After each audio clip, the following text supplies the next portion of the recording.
પિતાની શું મજબૂરી હશે જેણે પોતાની 6 દિવસની દીકરીને જીવતી દાટી દેવાનો પ્રયાસ કર્યો? હા, આ કોઈ વાર્તા નથી, મુરાદાબાદની ગુરેથા ગામની સત્ય ઘટના છે. નમસ્કાર, આપ નિહાળી રહ્યા છો ન્યૂઝ ફોર ઇન્ડિયા ક્રાઇમના એપિસોડમાં સ્વાગત છે આપનું. એ દીકરીના મજબૂર પિતા જેઓનું નામ રાજેશ છે, જે મૂળ હાફિઝગંજ બરેલીનો છે, જે બાઇક રિપેર કરી પોતાના પરિવારનું ભરણ પોષણ કરે છે. સમય સાથે ખર્ચ વધતો ગયો અને રાજેશે લગ્ન પણ કરી લીધા. ઓછી આવક અને વધુ ખર્ચના કારણે હવે ઘર ચલાવવું શક્ય નહોતું, તેથી રાજેશે નોકરી શોધવાનું શરૂ કર્યું. રાજેશને ઉત્તરાંચલના રુદ્રપુર શહેરમાં એક બાઇક ચેન બનાવતી કંપનીમાં નોકરી મળી અને રાજેશે તેની પત્નીને ગામમાં મૂકીને શહેરમાં ચાલ્યો ગયો. થોડા સમય પછી રાજેશે તેની પત્ની સુનિતાને પણ શહેરમાં લઈ ગયો. બંને ખુશીથી પોતાનું જીવન જીવી રહ્યા હતા. આ દરમિયાન સુનિતાએ રાજેશને કહ્યું કે તે ગર્ભવતી છે. રાજેશ ખુશીઓથી ભરપૂર હતો અને તેની પત્ની સુનિતાની સારી સંભાળ પણ રાખતો હતો. 7મા મહિનામાં સુનિતાને અચાનક પ્રસૂતિનો દુખાવો શરૂ થયો. ત્યારબાદ રાજેશ તેને ડોક્ટર પાસે લઈ ગયો, જેમની નીચે સુનિતાની સારવાર ચાલી રહી હતી. સુનિતાના ચેકઅપ બાદ ડોક્ટરે તેની હાલત ગંભીર જાહેર કરી, કારણ કે સુનિતા તેના પેટમાં 7 મહિનાના બાળકને લઈને જતી હતી. જો તે 8.5 મહિનાથી ઉપર હોત તો ડિલિવરી થઈ શકી હોત, પરંતુ સમય કરતા 2 મહિના પહેલા ડિલિવરી કરવી એ ડોક્ટરની નજરમાં યોગ્ય નહોતું. આવી સ્થિતિમાં સુનિતાને કોઈ સારી હોસ્પિટલ કે નર્સિંગ હોમમાં લઈ જવી જરૂરી હતી. રુદ્રપુરમાં ઘણા નર્સિંગ હોમ્સ હતા જ્યાં સુનિતાને લઈ જઈ શક્યા હોત, પરંતુ તે રાજેશના બજેટની બહાર હતું, કારણ કે તે ખર્ચાળ હતું. તેથી તે તેની પત્ની સાથે મુરાદાબાદ આવ્યો અને તેણીને તીર્થકર મહાવીર યુનિવર્સિટીની મેડિકલ કોલેજમાં એડમિશન અપાવ્યું. ત્યાં 4 જાન્યુઆરી 2014ના રોજ સુનિતાએ પુત્રીને જન્મ આપ્યો. છોકરીનો જન્મ 7 મહિનામાં થયો હતો, તેથી તે ખૂબ જ નબળી હતી. તેને ઇન્ક્યુબેટરમાં રાખવું ખૂબ જ જરૂરી હતું, પરંતુ મેડિકલ કોલેજમાં અન્ય બાળકોને પહેલાથી જ ઇન્ક્યુબેટરમાં રાખવામાં આવ્યા હતા.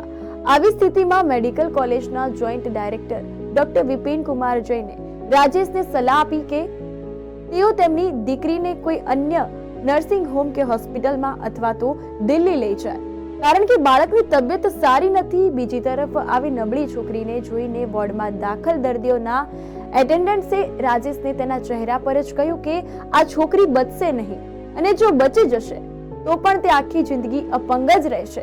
પણ રાજેશે તેની વાત પર બહુ ધ્યાન ન આપ્યું.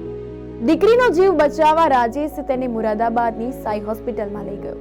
રાજેશ સાથે તેનો સાળો દિનેશ પણ હતો. બાળકીને સાઈ હોસ્પિટલમાં દાખલ કરતા પહેલા તેને 10,000 રૂપિયા જમા કરાવવા માટે કહેવામાં આવ્યું હતું. તે સમયે તેની પાસે એટલા પૈસા નહોતા. રાજેશે હોસ્પિટલના સ્ટાફને એમ પણ કહ્યું કે તે પૈસા પછી જમા કરાવશે, પરંતુ પહેલા તેની પુત્રીની સારવાર શરૂ કરો. પરંતુ તેણે તેની વિનંતીને અવગણી કાઢી. રાજેશ પોતાની દીકરીને કોઈ પણ ભોગે બચાવવા માંગતો હતો. આથી તેણે તેના ઘણા સગા સંબંધીઓને બોલાવીને પોતાની પરિસ્થિતિ સમજાવી અને તે પૈસાની માંગણી કરી, પરંતુ કોઈએ તેને મદદ કરવાને બદલે કોઈએ તેને બહાનું કાઢ્યું. રાજેશ ખૂબ જ પરેશાન હતો અને આવી સ્થિતિમાં તેને શું કરવું તે સમજાતું નહોતું. ચારે બાજુથી નિરાશ થયેલા રાજેશના કાનમાં પરિચારકોના શબ્દો ગુંજતા હતા કે છોકરી બચશે નહીં અને બચી જશે તો પણ અપંગ થઈ જશે. નિરાશા અને હતાશાના સમયગાળામાંથી પસાર થઈ રહેલ રાજેશે વિચાર્યું કે જ્યારે છોકરી આખી જિંદગી અપંગ જ રહેશે તો પછી તેને જીવ બચાવવાનો શું ફાયદો? તે મૃત્યુ પામે તે વધુ સારું છે તેવું રાજેશે વિચાર્યું. આ સિવાય તેના મગજમાં એક વાત પણ ઘૂમી રહી હતી કે જો છોકરી મરી નહીં જાય તો તેના કારણે તેને આખી જિંદગી પરેશાન કરવામાં આવશે. તેથી તેણે તેની પુત્રીની હત્યા કરવાનું વિચાર્યું. આ અંગે તેણે તેના સાળા દિનેશને વાત કરતા તેણે પણ આ સાથે સંમતિ દર્શાવી. 6 દિવસની બાળકીની હત્યા કરવાનું નક્કી કર્યું. બંને બાળકીને મારી નાખવાનું નક્કી કર્યું, પરંતુ બંનેમાંથી કોઈની હિંમત નહોતી કે પોતાના હાથે તેનું ગળું દબાવી શકે. પછી તેઓએ નક્કી કર્યું કે તેઓ બાળકીને ખાડામાં જીવતી દાટી દેશે, અને જ્યારે સુનિતાએ પૂછ્યું તો તેઓ તેને કહેશે કે છોકરી મરી ગઈ છે અને તેઓ તેને દાટીને આવ્યા છે. તેની પાસે ખાડો ખોદવા માટે કંઈ ન હતું, તેથી તે પાવડો માંગવા ગુરેથા ગામ પહોંચ્યા. આવી સ્થિતિમાં ગ્રામવાસીઓએ તેમની મદદ કરવાનું યોગ્ય માન્યું અને તેમની સાથે ગંગા નદીના કિનારે તે સ્થાન પર પહોંચ્યા જ્યાં લોકોના અંતિમ સંસ્કાર કરવામાં આવ્યા હતા. તેની નાની પ્રિયતમની આંખો પણ બરાબર ખુલી ન હતી. તેની સાંસારિક બાબતોની પણ ચિંતા ન હતી, તો તેની માતાના ખોળામાંથી તેના પિતાના મજબૂત હાથમાં આવી હતી, કારણ કે તેની સારવાર કરાવશે. પણ તેને બહુ ઓછી ખબર હતી કન્યાદાનના હાથે જ તેને જીવતી દફનાવવા આગળ આવશે. પરંતુ જેમ જ તેને ખાડામાં ઠંડી રેતી પર સુવડાવવામાં આવી કે તરત જ તે હાથ પગ ખસેડીને જોર જોરથી રડવા લાગી, જાણે તે રડતી હોય અને તેના પિતાને પૂછતી હોય કે મારો શું વાંક છે, મને મારશો નહીં. એક દિવસ હું તમારો આધાર બનીશ અને તમારા ઘરમાં પ્રકાશ ફેલાવીશ. પરંતુ ગરીબી અને લાચારીએ તે પિતાના આત્માને મારી નાખ્યો હતો. અચાનક છોકરીનો અવાજ સાંભળીને રાજેશ અને દિનેશ ડરી ગયા.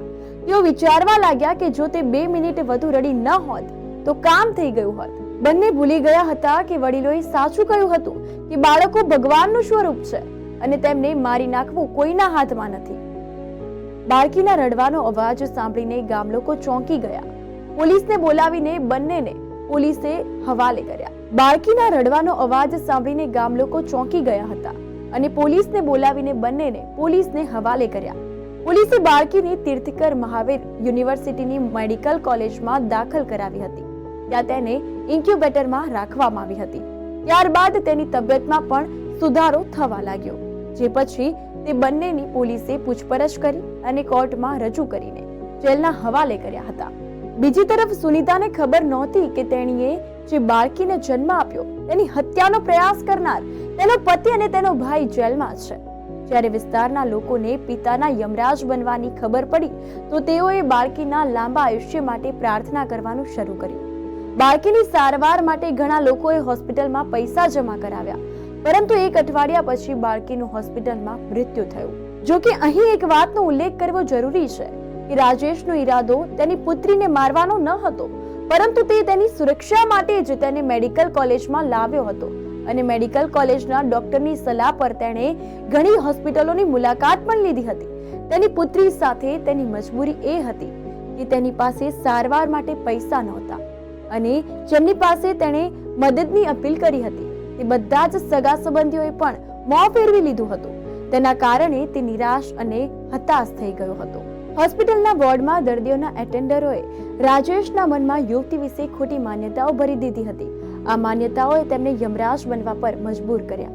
આ બાબતોએ તેની સંવેદનશીલતા છીનવી લીધી હતી. કહેવાય છે કે મામા એ માતાનું બીજું રૂપ છે, પરંતુ તે સમયે દિનેશનું હૃદય આંસુથી પણ ભરાયું ન હતું. તે પણ કંસ મામા બની ગયો હતો.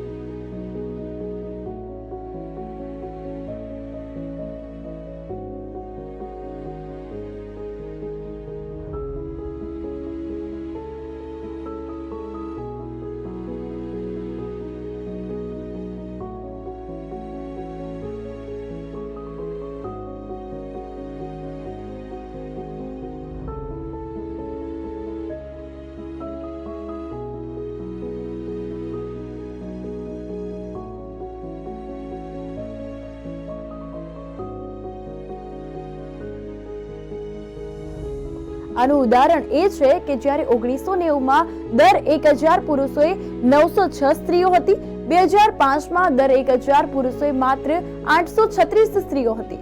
જો આપણે 2014 ની વાત કરીએ તો આ આંકડો દર 1000 પુરુષોએ 940 મહિલાઓનો છે.